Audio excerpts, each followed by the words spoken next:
Tingin kayo sa akin. Alam niyo po, nakakalungkot po kasi, di ba? Yung kumari mo na palagi mong kakwentuhan, yung best friend mo, simula nung bata ka, ngayon matatanda na kayo.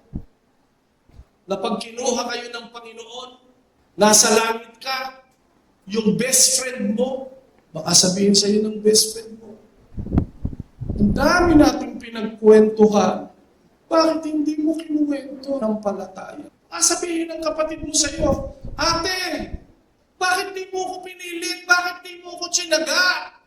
Baka sabihin sa iyo ng anak mo, ma, bakit nagmimisyon ka sa kulungan? Nagmimisyon ka sa mahihirap? Pinabayaan niyo ako. Hello? Hello? Nakakalungkot mong sabihin, pero maraming mananampalataya ngayon, consumer mode. Konti lang ang disciple maker mode. Tagal na po tayong mananampalataya, tama na yung mga gatas. Tama na yung mga icing sa ibabaw ng cake. Kailangan nguyain mo na itong mga ganitong turo. Nakakalungkot bang sabihin, magaling tayo sa iba. Pero sa mga kaibigan natin, sa mga kamag-anak natin, sa mga malalapit sa atin, dahil pakiramdam mo, hindi ka pa rin napapatawad ni Lord, kaya nakakahiya, nahihiya kang mag-testify, nahihiya kang sabihin, sumama ka sa simbahan namin. Kasi bakit? Kasi pakiramdam mo, hindi sila maniniwala sa iyo. Tingin kayo sa akin.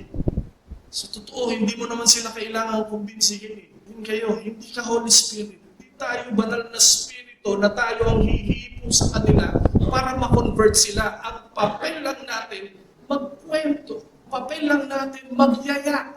Ang papel lang natin, habang nagkukwentuhan, alam mo kumare, ako, yung aking balakang, napakasakit talaga. Pero nung pinag-pray ko, halika, pag-pray kita, yung balakang mo, halika, pag-pray ko yan. Tingin kayo sa akin, hindi ikaw ang magpapagaling. Hindi ko po maipag-pray, baka po hindi gumaling. Hindi mo talaga mapapagaling. Hello? Kapag magpe-pray sa may sakit, hindi mo naman kaya, sasabihin mo lang, Jesus, ako po yung pinagaling mo, pagalingin mo rin po itong aking kumari. Hindi mo salatan din mo naintindihan. Hindi paramihan ng verses na alam. Hello? Kahit isa lang alam mo, basta pinapamuhay mo. Ngiti-ngiti na si Lord.